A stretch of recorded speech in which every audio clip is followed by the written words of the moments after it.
Welcome everyone to season 10, episode 1 of the EUphoria podcast. Some of you may be confused as to why you're hearing my voice instead of the traditional smooth, sultry sound of Daniel Drakos, but I'm afraid he is away for the next 2 episodes, so you'll be hosted by me, Vedius, and I am joined by the 2 wonderful, magnanimous, beautiful, perfect people. Magnanimous. That are... Dude, this guy's adjectives. Caedrel and Yamato. How are you both? I'm feeling magnanimous. Wonderful. That's excellent, my friend. And it's too early in the morning to think of adjectives, but I want to give you... Yeah. It's early in the morning. I want to give you props for your alliteration there. You did the sounding sympathy. What did you do? The smooth sounding sultry, or the sultry sounding voice of Dan. I learned that in English class. Right. Dangerous. Anyway, well, I have to do the thing, which is we are available on YouTube, Spotify, Apple Podcast, and SoundCloud. So however you digest your podcasts, feel free to use whatever platform you so choose. So today, we're going to be talking to YamatoCannon, the head coach of Fnatic. Once again, thank you very much for being here. It is an absolute pleasure to have my longtime friend here with me for my first hosting experience. Our current plan for the episode is we're going to do a short Q&A with Yamato. We're going to be talking about the big balance patch and our meta expectations. We're going to be talking about some of the main roster changes. And if we have time, we're going to do some cheeky predictions. You got to do predictions. The thing is, the way it works these days on YouTube, you got to do predictions, then do like, both of us have to go like this before the end, right? And then we have to clip like question marks on the standings, and then slap it on a thumbnail. Yeah, no, and then put it at the end of the video. YouTubed before. That's how it goes. That's how me and Dracos do it these days. And I mean, you're also a YouTuber, aren't you? No. You do the voice, the voice of Yamato. I've been a guest on your show. It comes and it goes. Yeah. It's like sometimes, well, I'm going to do an episode tomorrow, and then it just never shows up. And it's like maybe That's the mystery. It keeps the mystery alive. You're elusive. Man. You keep people interested in your shroud of mystery. That's one way of saying shitty content creator. All right, so very quickly, how have you been this off season? Good, yeah? Magnanimous. Have you? What does that even mean? I don't know. Do you want to? You don't know? It just sounds good. Medic has. What if you insulted me? Medic's good. No, it's magnanimous is a good one. I'm really confident on that, but maybe it doesn't even apply to you. In any case, have you developed any new habits, any new hobbies in the recent? New habits. I spent a lot of time in nature. I played a lot of Pokemon Go.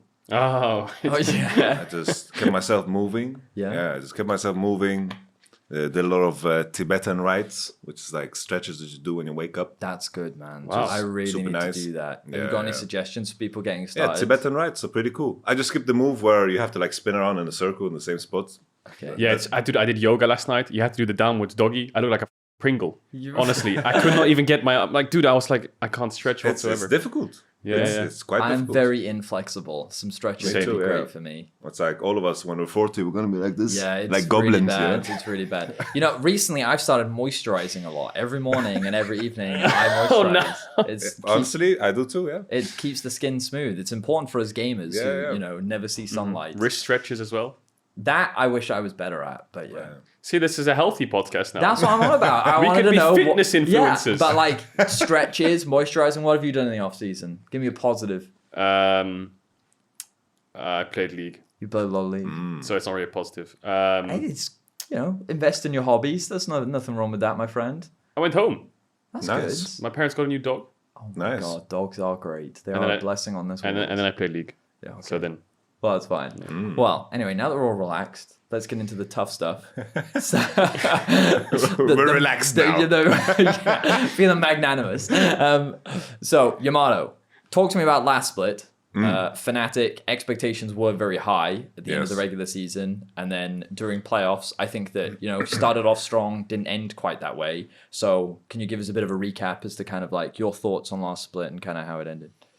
I think always in spring, I think the difficulty always it's you make a new roster and then you need to get to know that roster.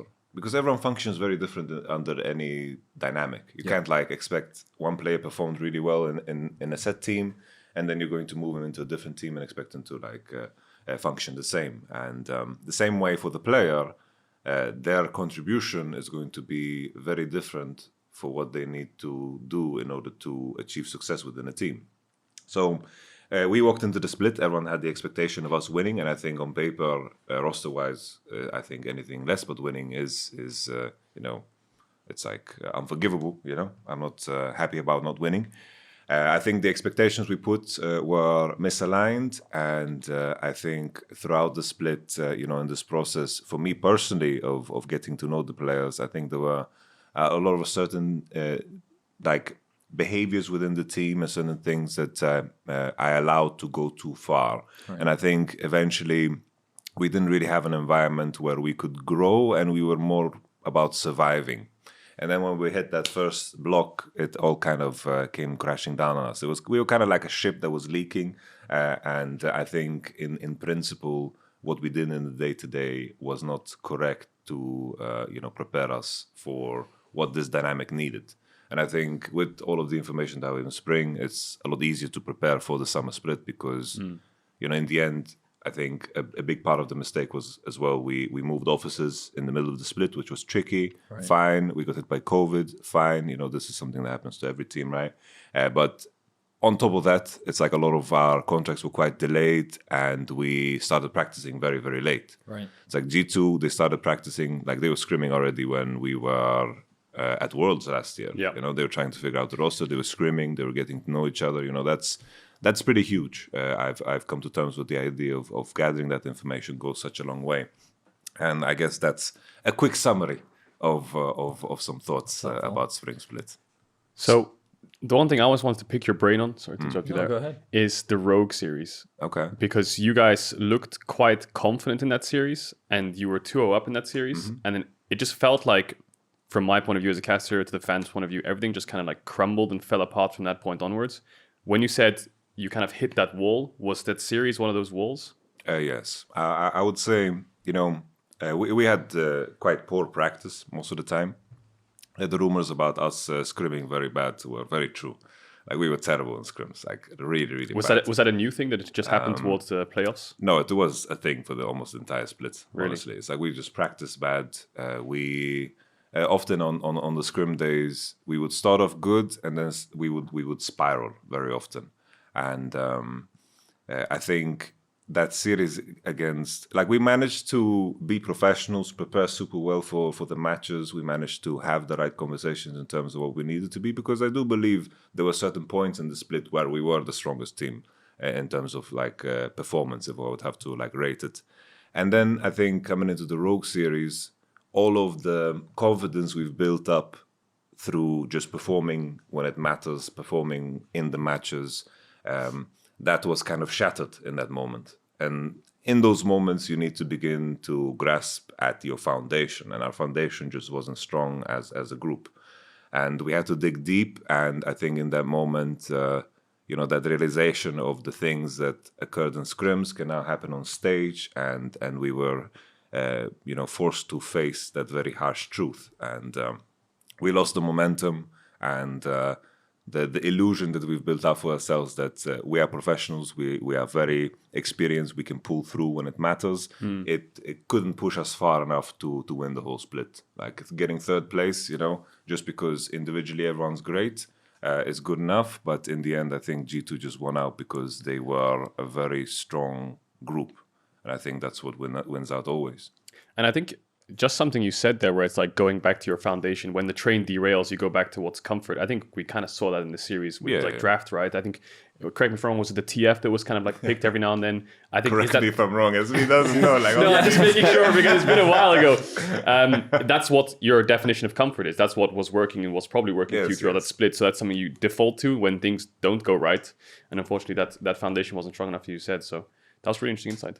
Yeah, so that then leads me on to my next question, which was going to be, what was your approach going to be coming into summer? Because obviously, I think a lot of fans still have very high expectations of this Fnatic roster. I would imagine that Worlds is the goal, at the very least, for all teams competing in the LEC. But I was curious as to how you were going to take things differently, and as much as you can or are happy to share with us. I think it's just from the get-go, we need to run with the policy of honesty. We have some maybe introverts is a fair thing to say, I guess, but a lot of people within the team are ready and willing to just carry their thoughts and their attention on their own neck. And I think I need to push for a policy of honesty. We need to be very critical of each other in a compassionate way. And this is something that we are targeting from day one. We just want to make sure that we are creating a culture that allows mistakes and also, allows to give feedback. So for me, it was a lot of, kind of soul searching and just finding my original self. Because when I look back at the teams where I found success, it was always the same elements, It was just a hyper-aggressive approach towards improvement, where if you got beaten down, you got hungry to force and find the change. If the enemy was stomping you mid-jungle, you figured out a way to become better mid-jungle. You just put all your effort in the right place, and this is something that we need to just build up from day one. And it's always tricky because in the process of getting to know players, you try to think, oh, maybe this is something that he needs to go through, maybe this is something that he just needs to do. And then it kind of goes down a path and everyone is kind of exploring and finding themselves within that roster. Yeah. And I think another important element is just to align expectations and putting the right image and philosophy and vision in the mind of the players. And on our end, now we have a psychologist on the team, which goes a super long way. Sense, I align with him super well. Shaves is on location too, which is our strategic coach. It feels good to have support, Often it's been sometimes it feels lonely, but to have like a group of guys behind you. Not necessarily that we didn't have support, but I think we were very what's the correct term? Disjointed, maybe? Disjointed, yes. Like everyone put effort, but we were kind of just running laps around each other rather than concentrating it in the same area. Was Shaves on site for last split? He was not on site. So you were kind of like a one-man army? Pretty much, yeah. Wow. That's a tough task with, a team with that kind of expectation. So I had our performance coach, who's no longer with us, Fab. Like he's an absolute machine. He was working super hard. But 2 people on site as well. It's like we have our manager and so forth, and everyone was doing super much. Everyone was working super hard, but we weren't working together. And it's the same thing. It's like how the staff was functioning was very similar to how the players were functioning. It's like we were all good at what we're doing, but we're not working together. The same thing with the players. They're very good at what they're doing, but they were not working together. And everything kind of reflects on each other when you're working in the same environment. When I think back to your previous teams, one of the ones that always jumps out was the Giants / Vitality roster that you had, and I think about that roster. I didn't know the players in the same way that you did, but just having interacted with them, that seemed like a very vocal, honest, open team that was very much about basically telling each other how they felt, perhaps to the line at which it could be borderline toxic and unhealthy. But I guess what is interesting listening to this is you're now kind of on the other end of the spectrum where you're trying to find that balance between like too much honesty where you're now just being rude and saying things you don't need to say versus, guys, I appreciate that we don't want to hurt each other's feelings, but we've got to get some level of honesty out here because we're not going to get better if we can't actually talk to each other, right? Pretty much, yeah. It was very like similar also in Sandbox because that was like the opposite experience. Right. It's like there, if I create an idea, everyone just fall in line. But maybe my idea was shit. Right. And I had no idea of knowing because everything was going on in here. Wow. And I remember there was this one time, like we were playing, we were struggling against T1 every time. Like T1 was just like we couldn't win scrims against T1. We couldn't beat T1 on stage. It was just we loaded into the game and it just felt like inevitable that we're gonna lose. Just T1 specifically. Every other team, like Damwon, we could beat in scrims. We could beat all the other teams in scrims, but T1 was just a tricky pickle. But I had this idea in mind. Okay, we're gonna play Sona, Taric, Hecarim. We're just gonna throw them off. Yeah. We're gonna practice against our academy team, our second roster, and we're just gonna throw them off. And in my mind, it's like, okay, they're with me, they're playing the champion. They're on board, they're on board. But then it's like as we are queuing up and like we're there on stage, I just realized after the fact, like we try it, didn't work, we abandon it. But I realized after the fact, it's like these are just guys that agreed, even though they didn't want to do it, and they just did it because I said that this is what we're gonna do. Yeah. Right. Which is fine to some degree, right? Yeah. Fine to some degree, but at the same time, it's like in League of Legends, it's like the game is always changing. Yeah. So I need input. It's like as a coach, you need input. It's like I'm not gonna pretend to say that I know mid lane better than a humanoid knows mid lane. Right. It's like I understand the path of progression in League. That's the only thing I understand. I understand how to figure out what's good, and I understand how to get better. But what is the best optimal play every single moment to pretend to say that I know that for every single role every time. Like I can do it if I sit down and study it, that's okay. But with this in mind, it's like you always need input from players. Of course, yeah. And it's like I try to push for this in Sandbox, try to push for it. We need to be honest. And the same thing, I guess, to some degree, not to the same level, because this was like the really, really far end of it. In our team, it is to some degree the same thing as you mentioned. Yeah, that's very interesting. It's the same as my experience as a pro. It's like every now and then the coach just come to you like, this jungle matchup, is it playable? Mid jungle, top jungle, how's it 2v2? When do you win this matchup? And you will always have your own personal input. And I think some opinions can differ depending on your experiences with it, right? Yeah. Like you can play Jarvan into Lee Sin, and of course this 1v1 matchup, in my experience, is just terrible. Like Lee Sin just always wins. But you might have some junglers who are just like, yeah, just pick it for me. I don't care if I lose 1v1, you know, I'll play for team. Then you have other junglers who are like, nah, I lose 1v1, I don't really want to pick it. So when you have all these players coming from different teams together as a team, not only is it like they've been taught different concepts with different names, or they've found different ways to play the game, but even from draft, they're like, this matchup's good, this matchup's bad. Maybe your top laner can't play like Gnar into Jace or something because he thinks it's terrible, and maybe it is. But then you have other top laners who are just like, I'll just play it, doesn't matter, you know? So finding balance, I think, is quite difficult sometimes. Yeah. And to add, it's like, when I was joining Splice, then I had like this roster that just played Challenger Series, Wunder, Kobe, and so forth, Senkooks, Cold, and Nispet. I didn't want to forget the name. I would feel too bad. It's like at that point where I had just 5 rookies, at that point I could say, yo, we need to play like this, we need to do this. And it's like, it's a completely different level because they are just re-exploring their ideas for the first time. Yeah. They're just figuring out the game for the first time. Then it's very different. Then you can set clear outlines, and then you need to educate players on how to figure out the game rather than how to play the game. Because in the end, you get thrown into the game, and then all of a sudden, enemy AD gets triple kill. How does that change the game? You need to be very quick on your feet, and you need to be able to reassess always. And the same thing with Vitality in the beginning. It was like me and Cabo, we set the foundation for how we wanted to play, and then the players added onto that. And now the different challenges now when I have players that are experienced, rather than pushing my idea onto them, it's more important for me to push their ideas onto each other. So I need to understand how they think about the game. So when Marek thinks about macro-specific way, when I want to talk to the other players about it, that we are carrying the same idea. Because the game can be played in different niche ways. And it's very important that the players align. That's always a challenge. Yeah. It's kind of like starting off and forming ideas, and then coming to those ideas together, rather than the other side, which you're talking about, is like molding your already established ideas into different ones to form like 5 fingers into a fist. Yes. Yeah, it was interesting that you said something. I'll never forget this. I had a teacher in a school that I was doing this like really big end of school chemistry project. You comfortable? Yeah. Good. I'm happy. That's what I care about. Magnanimous. Nice. But she taught me, like, I kept coming to her asking her questions like every week. And then one day she said, okay, one of the skills you need to learn is learning how to learn. And I'd become so dependent on her as a teacher to educate me on the things that I couldn't be independent in actually learning things for myself.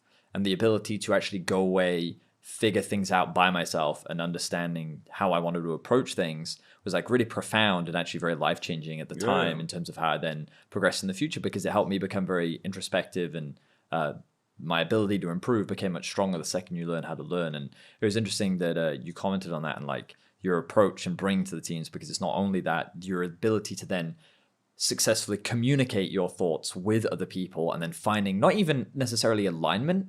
I often feel like it can be a compromise more often than alignment, because you don't need everyone to be agreed on the exact same thought process. I mean, maybe you can counter me on this, but I feel like it's more about making sure that you all just agree to at least try the idea, rather than we all have to have the exact same idea, right?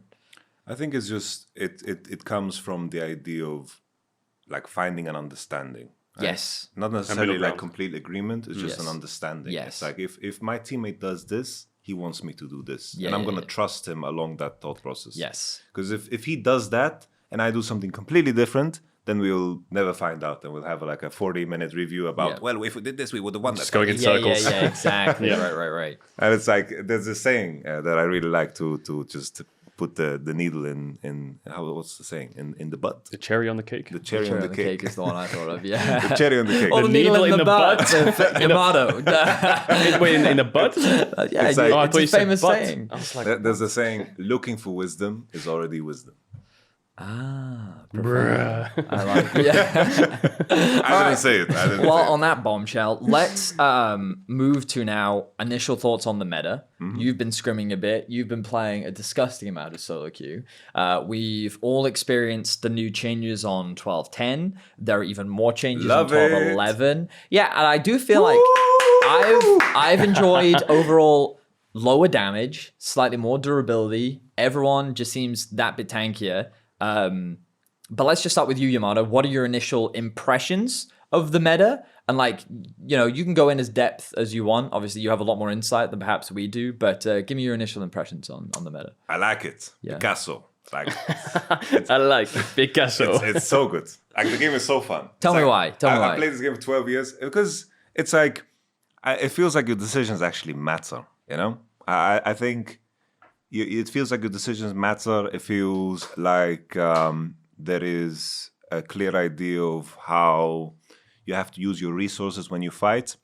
I think laning has gotten a little bit easier, but it also invites champions that haven't been played as much before due to it. It's like we see like the Shy is blind picking Kayle, people Giga blind Chad. picking Vladimir, blind picking Fiora. Yeah. It just opens up this whole world of you know, what could we do different? And that to me is always exciting. It's like whatever change comes, like I am very happy when Riot changes things in a drastic manner.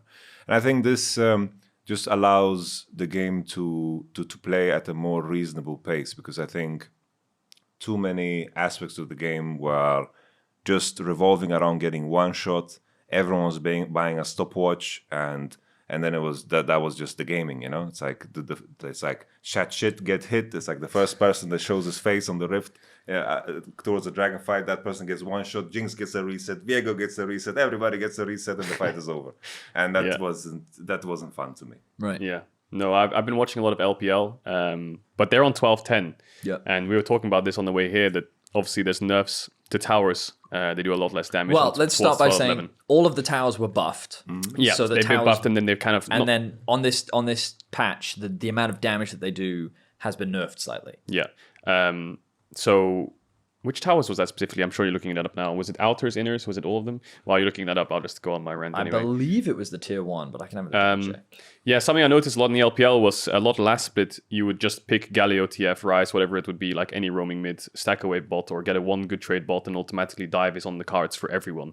And like diving was almost like the backbone of League of Legends of how to punish someone, whether it was a lane gank, invading, and then diving, of course. But then I watched the first few games of LPL, and I'm seeing SOFM trying to dive people's bot lanes, and he's just dying. Like he's just giving over double buffs to the enemy AD carry like twice, I think it was. No one's diving anyone. The Shy can pick Kayle, have bad waves, get stacked on, but just chill under his tower. So the game just looks a lot slower to me.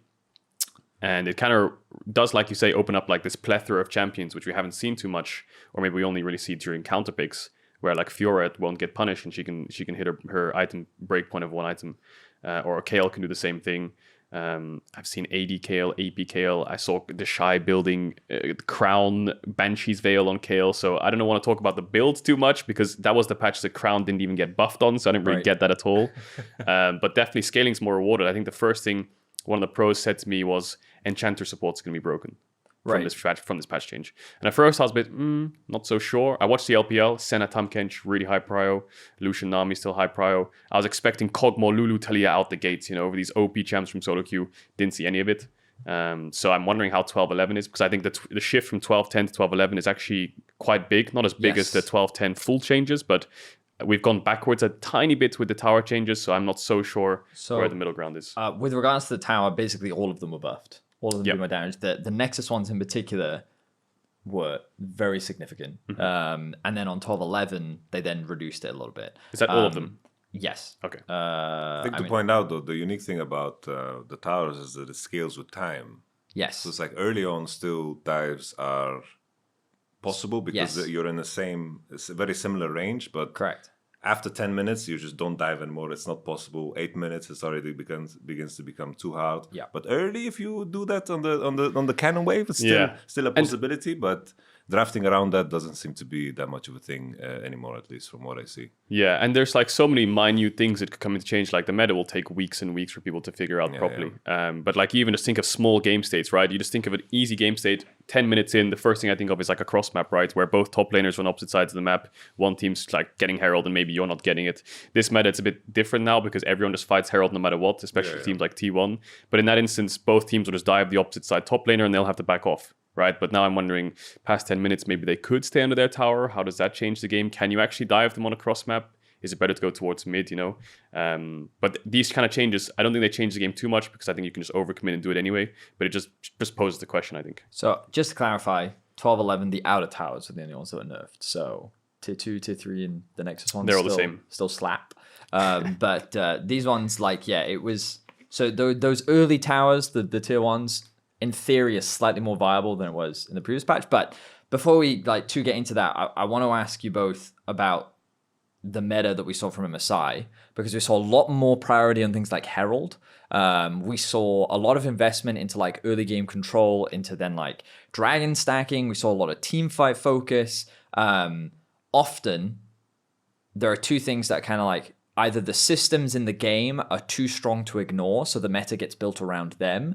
Alternatively, certain champions are way too strong, so the meta ends up getting built around them. And I feel like that even though these tower changes have happened, it still feels like that Herald's power is still very prominent. The dragon stacking is still something that can't really be ignored. So my question to both of you is going to be very much about, do we think that the overall meta in terms of team fighting, scaling is going to be the same, or are we going to see more variation compared to what we saw last split in MSI? I'll just start off by saying I think there's so many, I think this year specifically, Riot has just introduced so many variables that rewards not fighting, from objective bounties to that point now towers being like buffed to a sense, especially tier 2s, right, where you can afford to give things up. But I feel like if a good team is in the driver's seat and they are ahead and you are giving them heralds for free without contesting, then they're just going to run away with it, right? Despite the objective bounties, as long as you play your game well, you will win the game. So I think you're right in saying that herald is just, in my opinion, just too strong not to fight for. Gives way too much tempo on the map. I think T1 was probably the number one team who just drops early dragons and plays for heralds from what I saw. And I think it just allows you to dictate the pace of the game, because if I'm the jungler with herald at 8 minutes, if I go top or bot, like you have to match me no matter what. Because even if you try to cross map, you can maybe get a dive off, get a plate in base. Diving's a bit harder now anyway. But I have to herald, you have to defend, otherwise I'm getting a full tower, maybe even tier 2 depending on how my tempo is, right? So I just think heralds are just so broken. But what I will say is I didn't see too many team fighting supports in the LPL. Tom Kench was picked up every now and then. Ezreal Brown, a little bit of Nautilus. There wasn't as much like Rakan, Leona, too, right? A lot of Renato as well. Maybe they do fall into that team fight kind of category, but when I think of like full team fight, I think of like just engaged supports, like Rakan, Leona, right? They weren't picked up as much. So I wonder what your thoughts are. Like on my end, it's like the game of League of Legends is, what are the decisions you can take to make you stronger for the fight that will decide the game, right? Okay. And it's always a give and take, because it's like I could draft a composition that is designed around getting the herald, and then lose anyway because the enemy. I think a good example was this game we saw LNG versus whoever. BLG? Was it BLG? Maybe. Like they played like Corki mid against Galio, and they played Lucian Nami against Kalista Nautilus. So there was like a Wukong, Galio, Lucian Nami. And they secured the heralds. It's like a composition that is designed to just murder you when they reach level 6.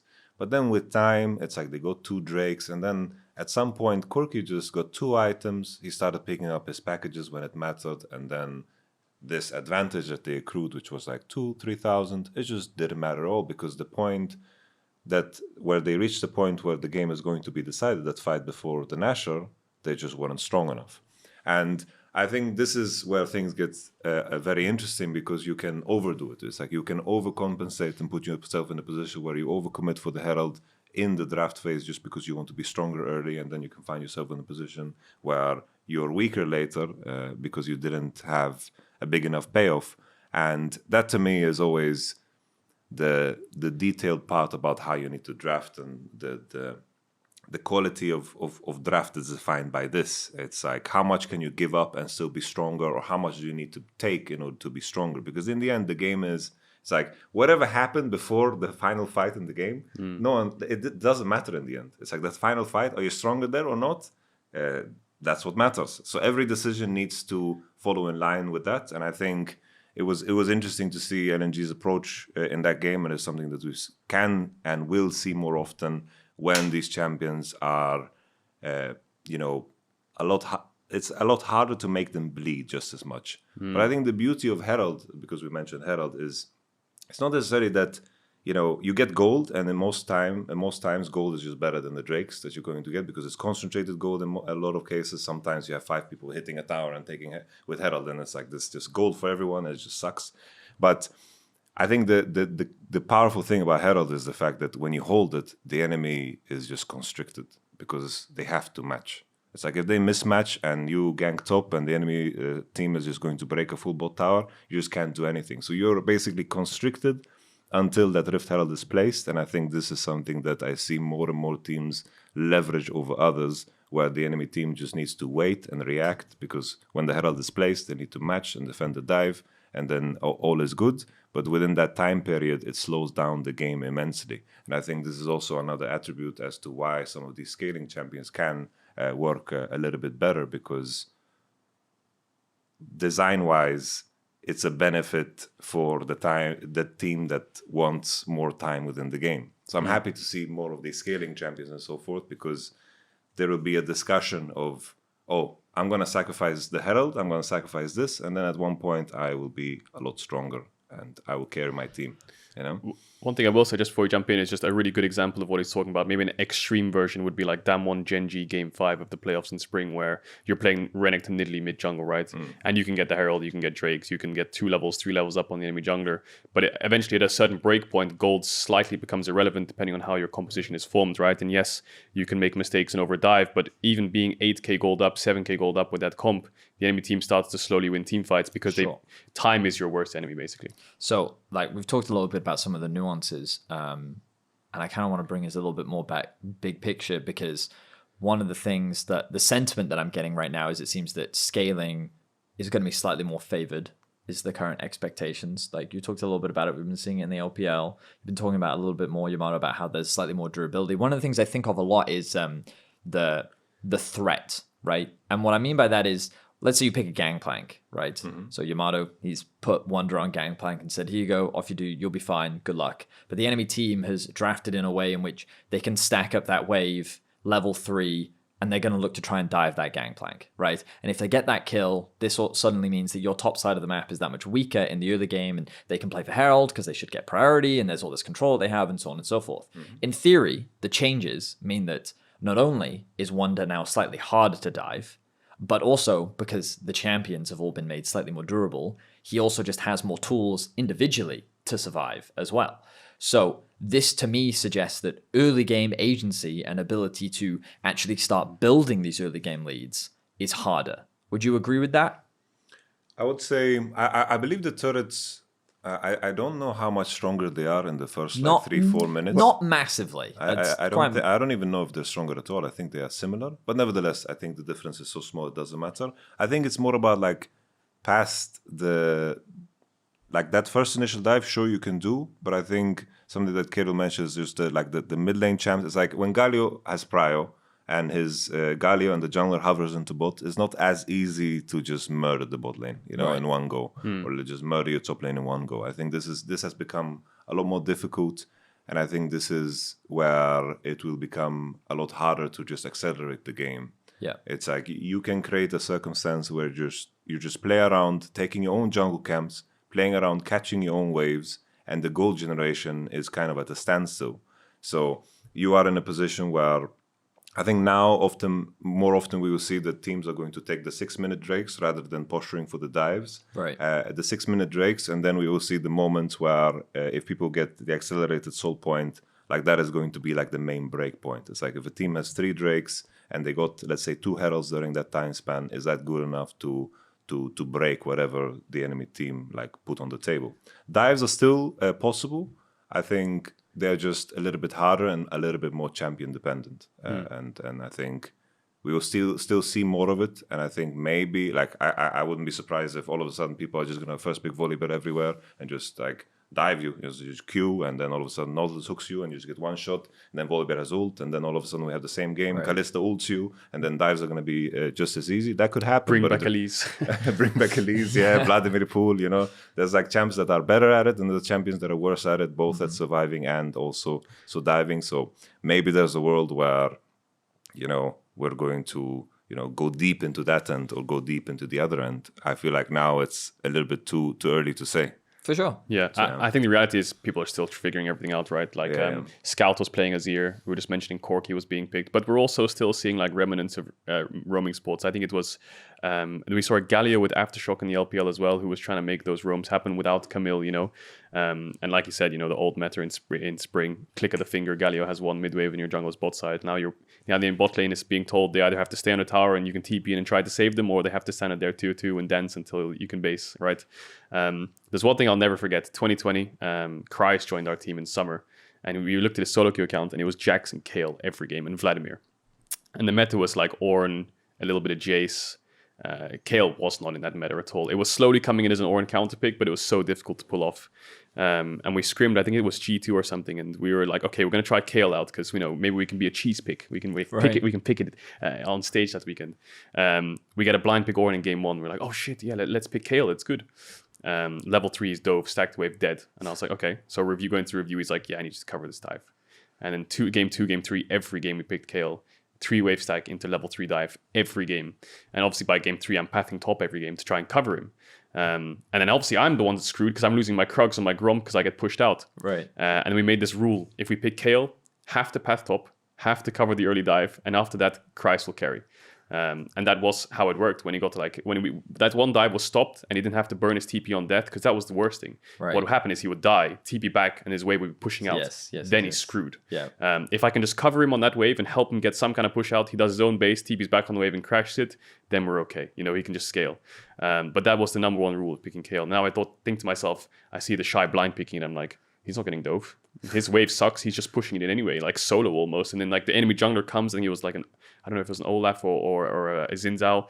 He just survives 1v1, runs away and like just bases. He doesn't really care. So I'm just looking at these games and I'm just like, this Kayle, there's nothing wrong with it in the early game. He's playing against like a Jace or something, or I can't remember what it was, a Camille, and he was like down 5-6 CS at minute 10. I was just kind of looking at it like, what the hell's going on here? Yeah, it's different now. Yeah. It's super interesting. I'm very excited to see what different champions. I'm sure Fnatic have a slew of different ones. Bel'Veth will not be available week 1. No one would pick it anyway. Yeah. Well, you say that, but I will never forget. Just comes in. I will never forget. So for those that don't watch on YouTube, Yamato just did his Bel'Veth impression. Would highly recommend that you check that out. But you told me specifically that any new champion that Riot releases will always be broken on release. There's a new rule now. There's a new rule. Not on release. The patch after the release. Okay. That's the new rule. But didn't you play Renata on release? You were the first team in Europe, I remember. There's no rule, okay? The champion design team is very vast. I think it's a high chance it'll be broken on release, but there'll be a small chance it'll be useless. I think like Rel on release was...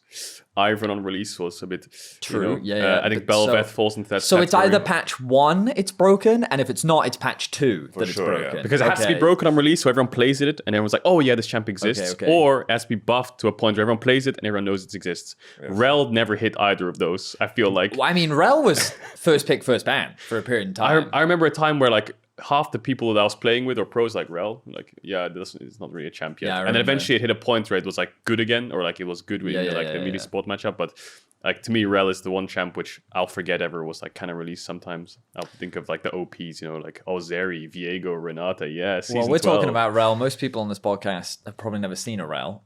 So we're gonna swiftly move on because I want to talk a little bit about what was that about? I don't know if it was a joke. It was a dig at the fact that no one plays Rel. You know how like Skarner mains, there's only like 3 of them. So people, if you mention Skarner, people don't know who Skarner is. Skarner's pretty good right now. Really? Leaked. Yeah. If you want to climb, pick Predator, Skarner. Phase Rush. Wait, isn't Gilius an OG Skarner player? I think Xerxes was also a Skarner player. I'm trying to think of all the other Skarner I players. was an OG Skarner player. I think anyone that is considered like a relic at this point played Skarner at some point. That's fair.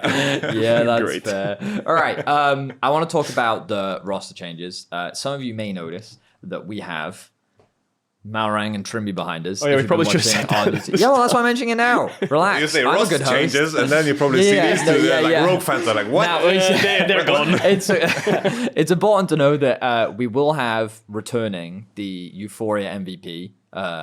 These two are the previous Euphoria MVP winners. They were tied. Yes, they were tied. So they both earned a spot. And Wait, how a does cardboard it get cutout. tied? They both earned the same amount of Because MVPs. So you get one MVP per week. The previous hosts. Okay, so it's like Reevaluating. the winners of season 9. Yeah. Yes. Okay. So Yamato. Yeah, round of applause. Yes, well done. Yamato. Unfortunately, I don't believe coaches are in the running ever since the Daylor incident. Daylor is the one that got away. Yeah, Taylor. No, back in the day, people got MVP for playing 2 games of Braum. I I remember that. Do you remember this? Yes. It was like, Jankos, First Blood, 2 games. And then it was like MVP Jungler of the Week. And then it was like, I think it was Hybrid, 2 games on Braum. Is that how you guys used to do it? It's like, it's like top lane, 4 solo kills, kickies, Yeah. playing Poppy. Wait, we should do that again and get him to voice over it. Wait, that sounds Hybrid, awesome. 2 MVP games of the Braum. Okay. Okay. Well, we can reevaluate that when we get to the bets later. But It's like, Rivington does those voiceovers for like plays in the LCS and stuff. We should get Yamato to do it in the LEC. yeah, he has a wonderful voice. Plays We of the all week. know he's famous for his Azir impression and the battleship. What do you mean Azir? reference. I'm not gonna spend my time gassing up the other teammates, Oh, the yeah, other that's- players. Yeah, that's fair. But he does a wonderful Shurima impression. I'm not going to ask him to do it now. If he's feeling it, he can do it, but it's up to him. You don't have to. Why are you looking at me like you don't that? have to enable him. You don't have to. I love how you're just like, I'm not going to enable. Well, I want to give him the choice. It's up to him if he wants to do it, but I'm not going to force him. The to. thing is, that quote, Yeah. it's like no one says it. What's the I quote? just made it up myself. It's like Azir, Emperor of Shurima. Oh. And it's like no one says it. But it's No, when you lock it in, he doesn't say that. No, he doesn't. I can't remember what he says. I don't know. have No my one client plays muted. Azir here. The reason I have my client muted is because when the Q pops, it The only one I remember all the time is Narcissus because he always says, The cycle of life and death continues. we will live, they will die. It's so Classic, cool. It's so classic. baller. Anyway, roster changes. Draven shine. Oh, that was really good. That one is really good. You know any others? magic trick? Yeah, okay. Yeah. Right. I'm going to move us along now. The reason why I brought up the Malrang and the Trymbi cutout was because other players will have an opportunity to win the Euphoria MVP that we obviously won't have on this week because no one's played. But let's talk about roster give it to changes. Yamato. Let's Yes! 1 point for Yamato. Let's talk about Vitality. They have acquired Haru in Yep. the jungle. Selfmade has been benched. A surprise to some, perhaps not to others. And then they also expect to get Bo in as a sub to help learn and potentially join the roster in the future. But what do we think about the acquisition of Haru? And for those that don't know, Haru has a very long history in the LCK. Recently, he's been playing in the NLC as a part of X7. Very storied, very well-known jungler. Very good. Yeah, and I think the most important thing about this import of Haru is his English is really good as well, because he's played in, I think, a couple different regions which were English-speaking. Yeah. So that's really important when it comes to integrating, because a lot of times you have like Korean players come over, they're insane, they are either homesick or they're finding it hard to kind of communicate, or they have to have English lessons. Haru won't probably have any of that. In NLC, I watched a couple of his games. He was basically smashing every jungler. I mean, he had Tempt by his side, so they obviously had like that kind of synergy as a mid jungle where they can just kind of speak Korean to each other. I think Tempt wouldn't be able to speak much English. He can kind of facilitate that. Makes life a little bit easier when you're playing the game. Yeah, they were smashing everyone. In solo queue, he had some insane win rates, insane KDAs. He was really high low. His name was Villager C. That's about all I know of him from this year. Sure. I know that a lot of people are saying he's really insane. To me, he looked pretty goddamn good as well. Definitely the best player in EU Masters, I think, or the best player in the ERLs was probably Haru, I think. So Vitality just snatched him up straight away. So my question to you would be, one of the consistent narratives we had for Vitality last split was it felt like we were watching 5 very good players play League of Legends, but we were not watching a team. Like there was a severe lack of identity with that roster where we saw different champions every week. We saw different play styles. Like they were experimenting through the roof and they said, come playoffs, we'll lock it in. And then they just didn't. Do you think this jungle change will give them more of an identity, or do you think we're just going to see more of the same with just a different jungler? I think Vitality had a lot of problems in spring, but I think maybe Haru could duct tape a lot of them together. I think it will also help the mood in the team or whatever is going on in the team, because you bring in another player, it always instantly makes a honeymoon phase, especially when a player has so much impact like the jungle role. So I think Vitality will be stronger than they were last split, because I think Haru will probably be incredibly consistent and extremely willing to give up things, or just be like, you know what, screw it, yeah, you guys will carry if I do this or this or this. So yeah, I think they'll improve. The Bo question to me is the most interesting, because when I watched Bo in the LPL, I think he's 14, 10 and 0 or something. When he joined FPX, he was smashing absolutely everyone. This guy was psycho. But then obviously he got benched because he did some match fixing in the LDL. And everyone in China, I heard, just hated him, basically. And his reputation was in the ground. So his career in Asia was very unlikely to continue. So bringing him over to the West is, I think, a snatch for the player of that talent. I don't know if he'll be starting this year. I don't know if he's even here. I don't know if he's contracted for how long. Right. But I think the expectation was 2023 is when this player will start to show his face on the LEC stage. So I think he will be, I presume, watching the scrims and giving input to Haru. But I don't think we'll see him too much this split. Yamato? Yeah, I think on paper, 2 very strong junglers. I think anything that I saw from the NLC with Haru, I think was really good. I agree with that sentiment for sure. I think Bo, the matches that he played, was also an absolute machine, at least in my memory. It's not that recent. I think, in regards to Selfmade's contribution last split, I think from outside, he looked like the best performing member of the team, right? But I understand as good as anyone else that within a team, there's a lot of moving factors and there's a lot of importance to how the day-to-day looks like and how you align as a team. And I think probably I'd be very surprised if a roster like Vitality's and with the addition of someone like Haru with so much experience that they don't figure out the problems that they have. I don't think it's necessarily tied to the jungle role itself. It's more about how the team, actually wins games that is less reliant on the enemy team just making mistakes, because that is like the majority of most regular split games. It's like one side griefing and the other side just capitalizing. And then some habits get built up over time where you become almost too reliant on the enemy griefing for you to win. And I've been in that position, for example, in 2021, Spring Split, Fnatic was definitely reliant on like enemy teams griefing. And then when we played Schalke, we got 3-0 because Schalke just said, if we wait, eventually Fnatic will dive and all die. I remember, yeah. Oh, yeah. That was a very good strategy. Props to Dylan. Yeah. And all in all, I think this type of a change in terms of the experience that they have, I think can be in a good direction, I think that's a very good point. When I look at Korean players, Asian players in general, specifically Korea, the way they play individually as a team is they wait for mistakes, or they make very little mistakes. Like when I watch a lot of LCK, it's very, very unlikely you'll see a player individually make a mistake, or a team individually as a team just make a big mistake to just blow the game open. And maybe Haru can kind of bring that to Vitality, where it's like jungle won't make mistakes, but if they do make mistakes, he'll jump on it. Maybe he won't overforce plays or make these insane dives that could happen or blow the game open for his team, but at least it gives consistency, and consistency could be key when you have players like Perks, Alfaria, and Karzi, when maybe if they feel comfortable, they can go back to the high highs that we've seen from them. Okay.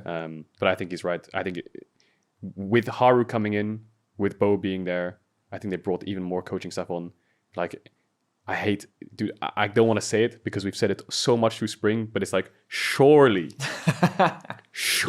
this team is going to fulfill what we expect from them. Surely they're going to make it to a finals weekend. I will say that fan expectation is low right now. My expectation is low too. Yeah, and so you're still like... I'm not buying into this. You're not buying in? No. Okay, I mean, that's fair. Are you buying in? Do you think they'll be fighting with you at the top, or...? I don't know. I think the issues last split were are tough ones to solve. Right. So it's definitely a challenge. I think a lot of the play that I saw from them is very outdated. Okay. And it was very eye-opening to me to work with Marek, because he came from Mad Lions and he had the same opinion of every team. It's like every team in the LEC, like when they won back-to-back splits, is just playing really outdated League of Legends. And I think you could see like remnants of that. And I think it stood out to me also with Vitality. So maybe if they manage to figure that out, in terms of, updating how they approach the map and how they open up and so forth, then they could definitely, they have a roster to be contenders for sure. Okay. I'm not going to disrespect them at all, for sure. Of course, yeah. But it's a tough challenge. For sure. Right, so Vitality, mixed opinions, which is always good. Enjoy that. I think that's kind of Vitality's story of the year ever since that week 1 when they went 0-3. It was just everyone has a mixed opinion forever, right? And then we see signs of them being insane and they suck again, so... Well, this is what we talked about, like... this is why I see them as a team that really lacked that identity, and I'm curious as to how they'll form up. Mad Lions, they acquired Nisqy. Man, you are very familiar with yourself. Yeah. I imagine that you obviously have a very high opinion of the mid laner, and I think that when we look at Mad Lions, they had back-to-back titles into then 7th place. I think that... You don't have to say it like that, buddy. I finished 7th as well. 7th place. Well, it was more just like, in terms of what they achieved into then what they did. Yeah, okay, fair enough. Pretty massive fall from grace, right? And I believe that Elyoya, he was like ranked 3 All-Pro still. Like, I think he still had a very incredible split as a jungler, and I think that a lot of people still rate him super highly, as they should. And now I think with the acquisition of Nisqy, just having a stronger mid-jungle, in my opinion, is only going to do wonders for this team.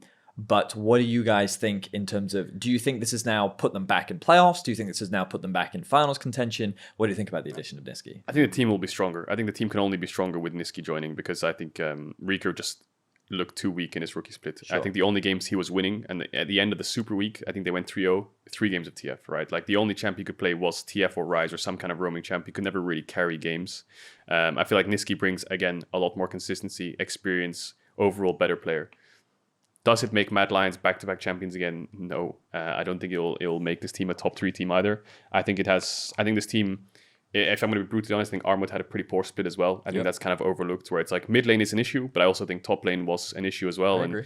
Armut staying, I'm sure he's going to have a lot of self-reflection. He himself is a 2-time back-to-back champion, right, in the LEC, so I'm sure he knows where he's going wrong. But I do think Elyoya is still insanely good jungler. This team is going to upgrade. I think maybe they could push playoffs, but I don't think it's going to be like the saving grace for Mad Lions. I'd say similar. I think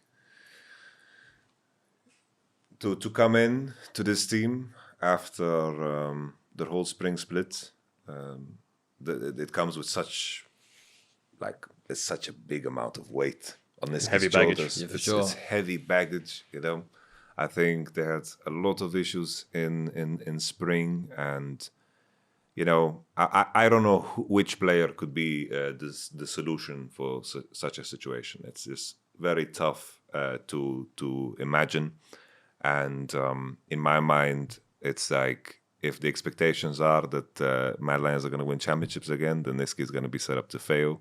I think they might, in the context of the other teams, because I think the other teams have also made a couple of improvements, or maybe just my opinion of them has shifted in the span of the off season. I think battling for playoffs is going to be tough, but maybe they're going to edge in.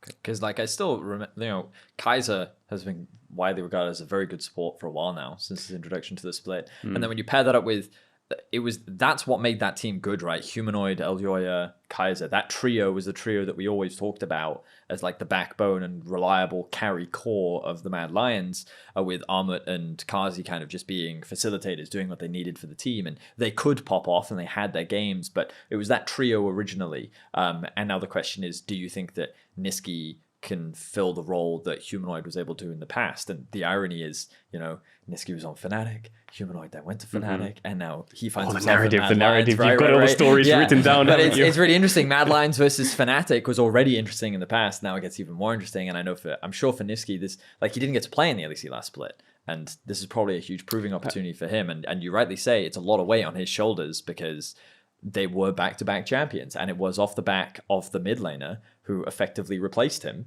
And so, like, there's... I think Yamato's right. This team has way too much heavy baggage to push a championship. And I think if any of the fans are like, well, now Mad Lions will surely be top 2 again, it's like, if they hit that, you should celebrate it like hell, honestly, because that's incredible what they've achieved with Nisqy. If they don't hit that, I don't think anyone expected them to in the first place. If they make playoffs, I think that should be celebrated as well, because that's a stepping stone. And I they think can build playoffs on is it for next reasonable year. for this roster, 100%. but we haven't talked about some of the other rosters yet. So any final thoughts, Yamato? No, I just, in my mind, when I think of some of their players, what strikes me is just meta reliance. And I think in a world where things are uncertain, that can get dangerous, you know? For sure. It's like, let's imagine like Kaiser playing range supports. It's like Armut not playing Wukong, not Nar. You know, what happens, you know? It's like Nisqy not on TF, not on Rise. You know, these are challenges that they need to overcome. And as you mentioned, like if they manage to do it, it's a point of celebration for sure, because they have a tough task, very tough task ahead. For sure. Mad versus Fnatic. It's going to be hype. So next we have Misfits. They grabbed Irrelevant from, for those that don't know, prominent Prime League and LFL player. It's a given that they don't know, given his name, no? Yeah.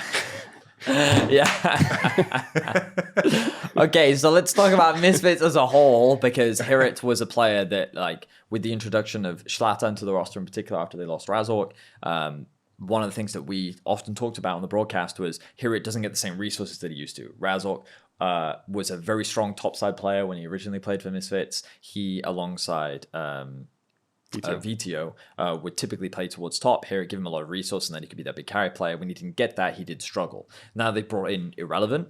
My question is, do we think this will suddenly work better in terms of fixing Misfits' approach to the game? Or do we think we're going to see very similar to Misfits to what we saw last split? I'd say, I don't know much about Irrelevant. But in my mind, it's like Misfits is Team Viteo, right? And Hirit is not a player that is like, he wants to play like Camille, like he's picking Camille every game. And it's like, these are not the champs that you isolate on an island and then like move into mid whenever you have an opportunity, you know? So maybe these additional pieces, maybe there's like they came in, it's like, yo, do you want to join Team Viteo or do you want to rot in the ERLs? Not rot, that's kind of harsh. That is kind of harsh. It's not too bad to be in the ERLs. Yeah, guys. it's also, he was in the LFL, which is a very good... The ERLs are great. The ERLs are great. Sorry, edited something. Yeah. Or do you want to continue playing in the ERLs and wait for other opportunities? Yes, there you go. And I think I'm hoping that that's the buy-in, because it's like this has found success with the whole Viteo thing, and I think it is quite one-dimensional. I don't think this is the type of team that is ever going to like beat the much stronger teams unless the meta really, really like shoehorns you into that identity and you have some kind of edge over the other teams.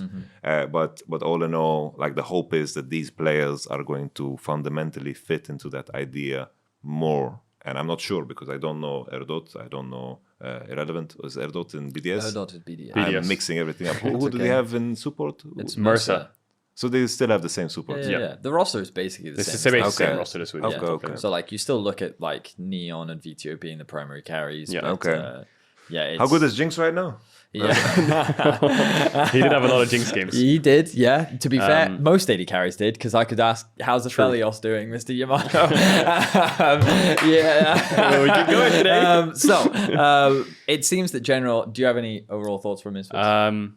Well, I feel like a bit of a Debbie Downer today, but I feel like, first of all, I want to ask a question. Is this the one summer where there's the least amount of changes in the LEC? Because it feels like Don't ask me that question. I mean, I'm just trying to get the feeling, But the thing is, generally, spring to summer, ever since the introduction of like, partner teams, spring to summer has often had few changes. Okay. People tend to build and then they'll change like a few pieces.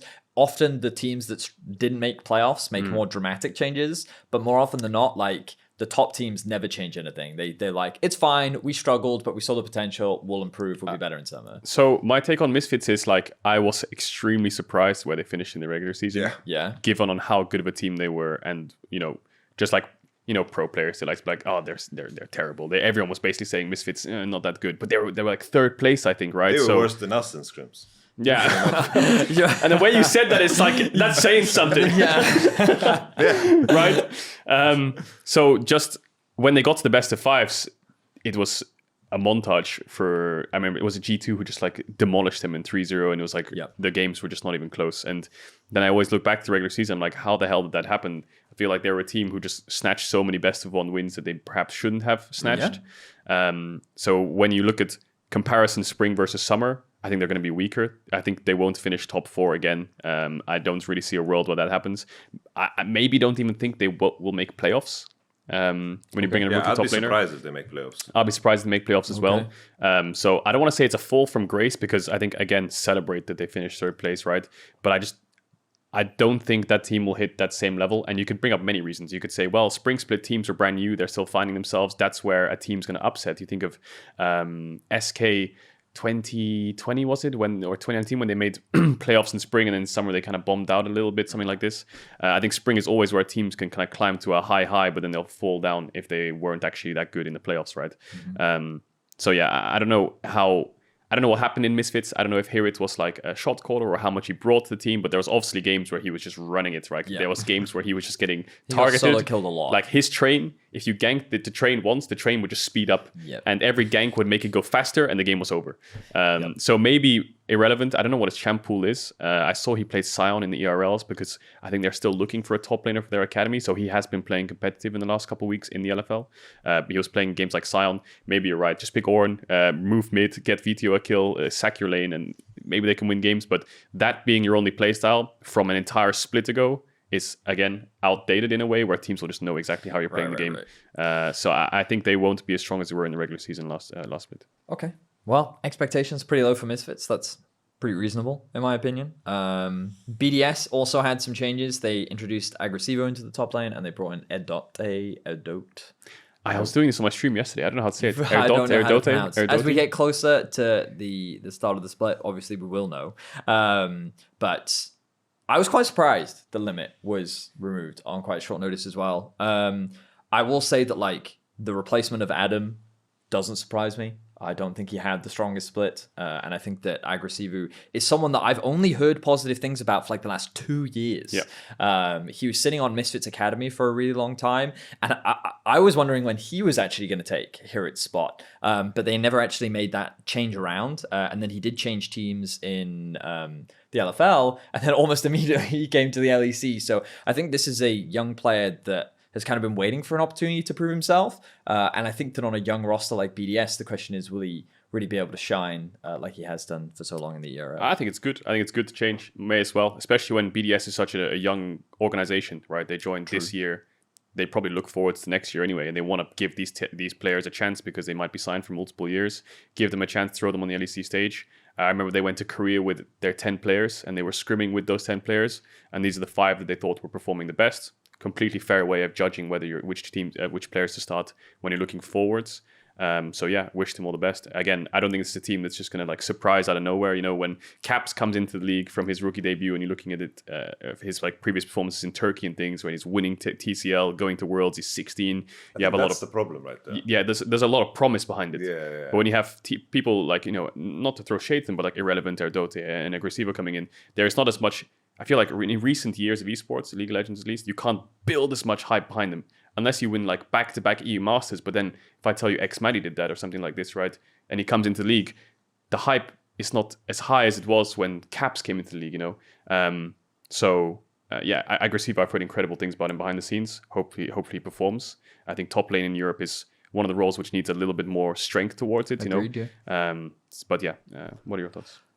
I think it's such a dangerous thing, right? Because I feel I'm very happy, and I think it's very good that the ERL leagues have so much fans behind the players, pushing for the players. They're always discussing the players, but always it's like that hype comes from a place. It's like if you see me in a gold game smurfing on some kids, I look like a legend, right? It's always in the context. I'm not saying most ERL teams are gold. It's just a very, very extreme example. It's just that in the context of opposition, you look better or worse always. And like if you're going to play against the best of the best, how you perform as a player is also going to look vastly different because you have to think about so many more elements. There's going to be so much depth to the lane phase and everything else. And when fans overhype, the rookies that are coming in, it's like the expectations become. I don't know if it's the case for these guys because I don't read Reddit. I don't keep up. I don't know if it's specifically for these guys, Agresivo and Erdoce, but it's important to set up the expectation that these are players. If you put them in, that you need to give them time and you need to nurture that mentality for them to grow. Right? It's like it takes time because often it's like. It's crazy to me when people are calling to like replace some of the best players that Europe has ever produced. Oh, look at this! This is the new up and coming player, but it takes time to get there. There's like so much level of experience, and I think we're in a new era where it isn't quite the same. It's like Caps is the best example, but there were many players like that in the past who just slotted them in, and then they just became machines because the level of professionalism wasn't the same as it is now. Well, so I was going to say, what I think is really interesting is the ERLs have actually done a really great job of preparing players for the LEC compared to the past. Because Caps was he took 1 year, 2017 was when he joined, and then 2018 was when he started winning, is what I seem to recall. And like, obviously, relative to many other rookies, he was very fast. You then have players like Elyoya that were even faster. But you're right in that the expectations that fans have on some of these players, you have to be very careful because the LEC really is a different beast in terms of how the game is played. But I will say that it doesn't seem that like BDS is being overhyped right now. I think that right now fan expectation is these are pretty positive changes. I'm Where's Crowny? Well, that's the big question. Where is he? Because he's been performing very well in the ERLs as well. But yeah, I think that right now I agree with you, Caedrel, that the changes seem positive, but I think it's on BDS to surprise us. And unless you guys know something from scrims that I don't, I don't know if... I had nothing to add about BDS because I have no opinion. That's why I just started that's totally about fair. That's totally fair. So the last thing I was just going to say, it's like, I feel like the LEC is just a bit relentless in a way. It's where I think you just see rookies sink or swim on the spot, kind of. Within a split, you can see if they sink or swim. And maybe you have some who are just kind of hovering in the middle and they either eventually sink or they eventually swim. But you either have the pop out of the water superstars like in most recent years, like Elyoya, or they just kind of get dropped after a split, or they never really make a name for themselves, which is what they wanted to do. But yeah, I think the ERL is doing an incredible job to set up the players, not only for like the LEC, but also the environment of the LEC. I feel like ERLs are so much different to old school League of Legends days, where now you have like a full staff around you. You're in a gaming house together. Back in the days, it was just playing from home, or you were just kind of chilling in the Challenger Series, just playing from home, or you never really had that full team environment. So I think that's good. And I also think the academy, like LEC teams having academies where they can swap in and out is also extremely healthy. Okay, so we talked a little bit about rookies, but now we've got the return of some veterans. Vizicachi, Xerxes, and Zhonghoon are all joining Astralis. A pretty dramatic change for Astralis overall. Necessary, though. Yeah, I mean, for sure. They were a struggling team. Do you think this change is going to make a massive difference, Yamato? I think Chachi is legit. I haven't been paying too much attention about what Xerxes has been doing across the pond. I don't know what's up with him. Yeah, me neither. Struggling. When I think of Xerxes, I think of Trundle and Zax and Warwick. It's like he played the whole zoo. Yeah, it's just true. It's true. If he brings some of that spice back, would be very exciting. I think it's like Astralis. I feel like they keep that same element of we're gonna play against them and it's gonna be weird. Yeah, we need to be ready. Yeah.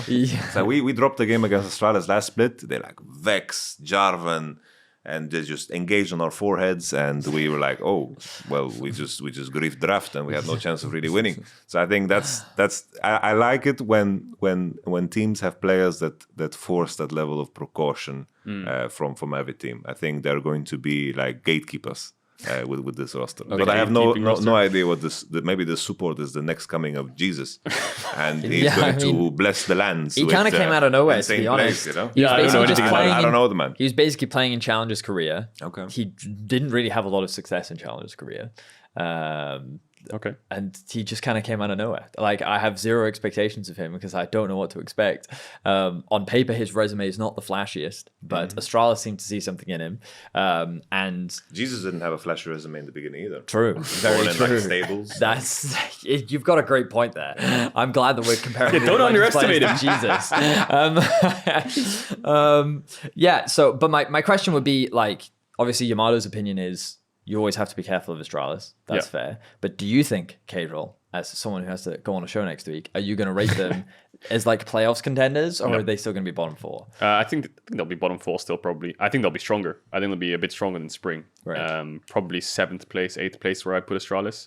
I wouldn't say that they're the 10th place team everyone thinks of them as anymore, because I think they just have too much experience. And too much experience brought to this roster that I think feel like a 10th place finish for like players like Chachi Circe. Even though I think that I would agree with a lot of the fan sentiment that they are, I don't like using the word washed up because I think that's rude and I don't think that's kind of appropriate to say about a player. But we haven't seen them in an LEC professional stage for a long time. So it wouldn't surprise me if, of course, I mean, Chachi, did he win a split? He got MVP for a finals MVP, once, right? And he made a final. Well, no, he got MVP. Back in 2017, I got this question in a pop quiz. Hamburg, and I think it was the finals MVP he got or something. No, he got the MVP of the splits. He's the only top laner to win MVP. He played 2 finals, I think. Yeah. He played one with Unicorns of Love, 2015 spring versus Fnatic, Huni, and then he played with Schalke. His narrative's better than mine. No, it wasn't Schalke. He played against G2. And... Like, he was in Schalke. Wait. He played with Upset, Nukta. Oh, yeah, the summer finals Amazing. in Athens. And then they didn't qualify to Worlds 2018. His narrative's better than ours, Fedi. That was 2018, you're right. But I'm pretty sure in 2017 he was on Unicorns of Love and he was in the final against G2. That was on the... It wasn't in Athens. It was in Madrid. Madrid. That was in Hamburg. Oh, he played 3 finals then, yeah. He played in Hamburg with Circe and on the Unicorns of Love and Exile. They played Samux. a Talon game against G2. Oh yeah. It was a 3-1. They won the Talon game. Anyway, we're going off tangent. Anyway, I think they'll be a bit better than 10th. Still probably bottom 4. Okay, fine. Right. Well, so every other roster has kept the same. So I'm going to use this as a benchmark to shift into some predictions because we have a little bit of time left. So these are going to have to be a little quick fire. This is the clickbait part. This is what we need. This is so the way I'm going to structure this is I don't want you to predict end of split. Basically, after the first 3 weeks, you'll have 7 games. And to me, this is a really good sample size and a good indicator of like the early part of the split while teams are still figuring stuff out. So within the first 3 weeks, in the first 7 games, who will be our bottom 3 teams? And there's no order. It doesn't matter. I don't need an 8th, 9th, 10th. Oh, I like this. I just because need now to people know. Can't like, I told you so. Yeah, I just need to know within the first 7 games who is going to be like what 2 and 5, right? Like who will those 3 teams be? And I don't need an order. I just need to know who the 3 teams will be. I would say SK, BDS, Astralis. Okay, so Caedrel is saying in no particular order. You are saying SK, BDS, Astralis. So you're going for pretty evergreen, okay? Can we do bottom 4? No, I'm giving you bottom 3. Okay. That's what I'm giving you. Yamato. I would say same, but I think these teams at the same time, I believe they've practiced quite long as well. That's a very good point. I think these teams take the liberty to start a lot earlier the split because they need to gain momentum early. They need to win early. Yep. So it's like if they grab, like if one of these teams goes 3-0 in the first Super Week, that's not going to change my opinion of them. Maybe they just figured something out. That's what I'm saying. He's right. That's the thing. I'm going to be a bit based here. Oh, hang on. See that now we started to figure out the game because the thing about the vitality it's the first 7 games, right? Yeah. So the part that stabilizing starts to happen is week 3. So this is where if Fnatic went 0-3 in their first week, by week 3 they would be 4-3. You see what I'm saying? So like they would be middle of the pack. And see, Vedius comes on the show and he invents his little games. Normally me and Dracos just get a piece of paper and we go S, A, B, C, D. Yeah, I know you do, but this is why I think this one is more fun and the viewers can also play as well. So SK, BDS, Astralis, you both think will be at the beginning of the split. And the other thing is it's summer, right? Yeah, I'm going to change mine a bit. I'm going to put SK, BDS, Misfits. Misfits. Okay. Yamato, I'll give you one last chance. SK, BDS, Astralis. Do you want to keep that? This is so tricky, man. I know it is. That's part of the fun of it. Okay. I think we should exclude him from saying the word Fnatic. No, because he can put Fnatic top I'm 3 gonna if he put wants. top. Yeah, that's I'm perfectly I guess you could put it reasonable. first, but I feel like it doesn't bring the full I story. could imagine a world where like G2 took a long break, they come in, they scream a week, I and agree. they just oink around, and they are 2-5. Happened to RNG. RNG last year. There was a They won split. MSI. They went to Summer Split RNG. They went 0-7, I Yes, think. there was a split where Giants and another team that I forget both went 5-2, and it was Giants and another team that you don't expect was sitting at the top of our standings. I don't know. But it was crazy, and then it normalized as the split went on, as it often does. But this is why I think this is fun. Okay, so SK, BDS, Misfits, and then SK, BDS, Astralis. So middle of the pack. This is what I think get interesting. So there are 4 teams four here. teams? Yeah, there are 4 teams here. Who do you basically think is going to be like 3-4, 4-3, like that middle kind of tied, kind of up and down performance? I would say G2, Mad, XL, Astralis. G2, Mad, XL, Astralis. Okay, and Yamato? I feel like I'm forgetting the teams. I had Astralis in the bottom. It's You did? I would do top end. I would put like Vitality G2, Vitality, and then G2. bottom end would be, I guess, got XL, Misfits, Mad Lions would be my bottom end. Misfits, Mad. Okay, so right now, for context, in your top 3 would be Rogue, Fnatic, and XL. Yeah. Okay, so let's just for a second, let's have a look. So Caedrel has got Fnatic, Rogue, and your last team would be Vitality, would be top 3, and then Yamato has... This is just for the first 3 weeks. This is the first 3 weeks, so the first 7 games. So this one would be Yamato. I hope we can get a graphic. Fnatic, Rogue, and then XL. So that's the one that interests. So you think they'll fix it in post? They'll make it visual. Fix it in so post. I'm going to give you guys an opportunity to adjust if you want to. So I'm going to remind some things. Number 1, summer split. So teams that don't make changes normally when they start the split come in really strong. So a Fnatic, a Rogue, these teams have just spent the offseason prepping, and they're going to look to come into the split hot, ready to go, right? This doesn't look right to me. God damn it. Well, this is the thing. So what you're suggesting right now, would you also like to have a look? So I'm suggesting that these are what you're look right. suggesting for, and this is after the first 3 weeks. So week 3 ends, the 7 games have been played, and you are suggesting right now that Fnatic, Rogue, and in Yamato's case, he's saying XL will be in the top 3 of the league after the first 3 weeks. I prefer the S plus A. I know you do, but this is way more fun for me. Yeah. Could be, yeah. Okay. Yamato's happy with his choices. Like it's a hard game. Of course it's a hard game. I'll be wrong. That's okay. And people should celebrate if I'm right. Yeah. I will. You'll make a tweet. That's a you good idea, expect actually. a lot of engagement. We will be wrong, but celebrate if we're right. That's how we gas up the teams. Yeah. Well, so one of the reasons why I like this game, I feel like I want to change one. What do you want to change? Tell me. What do you want to change? So you've got Fnatic, Rogue, Vitality. We stay with the gut. Because like the thing no is, more brain. The hardest part I would actually say, right, is the middle and the bottom of the pack, because that's a tough divide. You know what I mean? The middle and the bottom of the pack is not going to be that different from each other. I think by week 8, final day, it'll look a lot different. Of course it will, and that's the point. But the scary thing about this is you don't want your early predictions to be the same as your late game predictions, because the question is, do you think Fnatic, Rogue, and Vitality will be top 3 at the beginning of the split and the end of the split? And I would sit there and say G2 is a team I would expect to end strong, but not start strong. Exactly. So that's why I would put them in the middle of the pack personally. I would even put XL a bit higher as well. I think Vitality would fall a bit towards the end of the split. Okay, and Fnatic as well, maybe. And that's totally fine, which is why I think both of you have very reasonable. You've got I'll remember Rogue, who are the best of one kings. They've always been They're the always best of gonna one be there. kings, so that's a very safe prediction. Fnatic, I understand why Yamato obviously has them in the top 3. But I'll never forget this, because I think Perks came on EUphoria in spring. I think it was episode 1, 2, or 3. And he said, doesn't matter about spring, but summer is all about mental. Like, it doesn't matter if you're the best team, doesn't matter if you're the worst team. If by the end of the split you've made playoffs and you have a really strong mental, that's when like the teams will start to shine. So it all comes down to mental towards the end of the split, I presume. Okay, so we've got our predictions for the first 3 weeks locked in. And again, there's no order to this. There's no particular order. So if you finish first or third, it doesn't matter. Third, it still counts. So this leads us to an interesting bet. So one bet was proposed. And what's cool is you two do have slightly different. So I'm going to put some stakes on this, right? Hit me. Hit me with the stakes. You have XL in top 3. You have Vitality. I want you to get involved as well. I want to see you lose a bet too. Why? I mean, what do you want me to predict my top 3? I would like that. I think you should join in on this. Vedi can also do a top 3. So Vedi's top 3 will be, I'm alongside you both with Fnatic and Rogue. I think those are pretty easy predictions. And I'm going to say Mad. I'm going to put Mad up there. Cool. I think the Consistency Kings will be...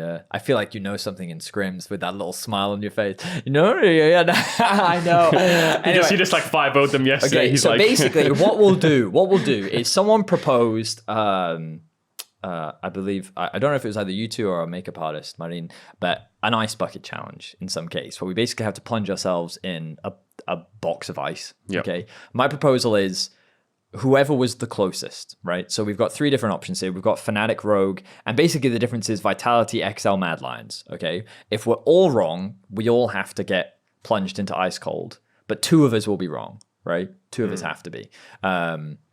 Okay. So the challenge will be the loser. You're in? Okay, so the challenge will have to be, we have to plunge ourselves in some ice. I don't know if that's an ice bath or we get dropped an ice bucket, but it's basically cold and one of us or 3 of us or 2 of us will be plunged in ice. Sounds good. There will be some things that we have to figure out. Like if there's 2 of us, we can only use 1 bath. What happens if Vitality and XL both make top 3? What happens in that situation? I don't know. Scissors. We'll figure it out. We're all wrong again. And then we're all wrong again. That's a great point. So we all but plunged in the ice. So we'll find out after the first 3 weeks of Euphoria.